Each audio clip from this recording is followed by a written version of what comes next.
The National Weather Service in the Quad Cities has issued a severe thunderstorm warning for Joe Daviess County, northwestern Carroll County, Jackson County, eastern Dubuque County, until 11:15 p.m. At 10:11 p.m., severe thunderstorms were located along a line extending from near Edward to Canton, moving east at 40 miles an hour. Expected hazards include 60 miles an hour wind gusts. Expect damage to roofs, siding, and trees.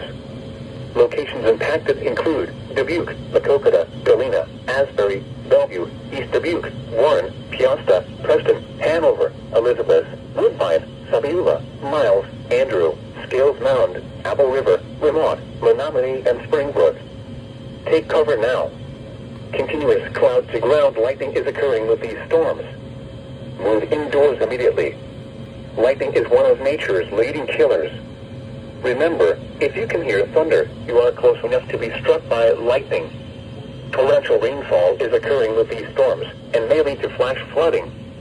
Do not drive your vehicle through flooded roadways.